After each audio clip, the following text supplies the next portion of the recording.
Antibióticos são ruins?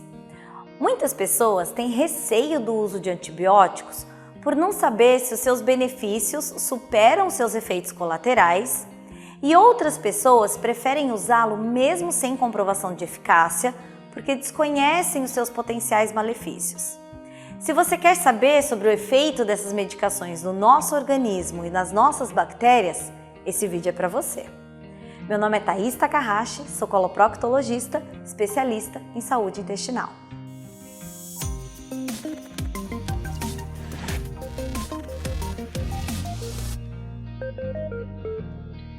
Para que vocês entendam esse tema, eu vou precisar voltar alguns anos atrás.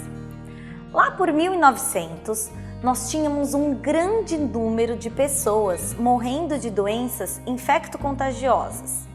E conforme foram se desenvolvendo os antibióticos e as condições de higiene e as condições sanitárias foram melhorando, fizeram com que esses números despencassem. E em torno de 1950 já não era a maior causa de morte na população. Esse foi um evento extremamente importante na história humana, mas seu uso em excesso trouxe algumas condições adicionais que a gente está começando a descobrir.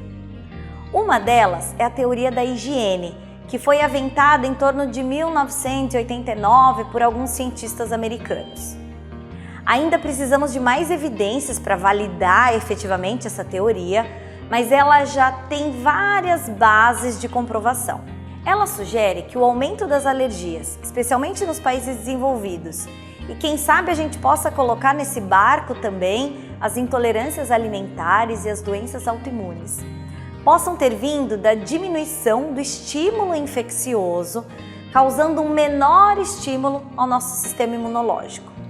Afinal, as nossas células de defesa só são treinadas a diferenciar o que pode causar dano no nosso corpo e aquilo que é nosso e não deve ser atacado se elas forem expostas a diferentes estímulos que as treine nessa detecção.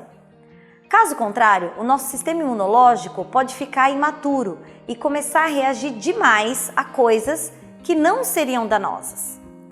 E isso tudo aliado ao excesso de antibióticos, aditivos alimentares, aditivos químicos na agricultura, a poluição, tantos outros fatores responsáveis pela alteração na nossa microbiota e no estímulo ao desenvolvimento do nosso sistema imune.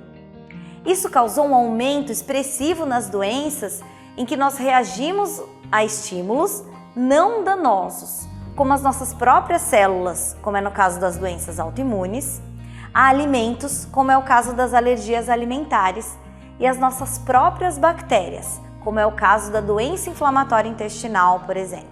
Por isso que muitas vezes, para o tratamento dessas doenças, a gente precisa usar algumas medicações que diminuam a resposta imune, para que ela possa ser modulada. Não é à toa que essas doenças estão muito mais presentes nos países desenvolvidos, onde o acesso à higiene é maior e as doenças infecciosas acontecem em menor grau e o acesso aos antibióticos também é maior. Ou seja, os antibióticos podem ser muito bons quando eles são bem indicados, quando há uma infecção que precisa realmente ser tratada e ela ameaça a vida do indivíduo.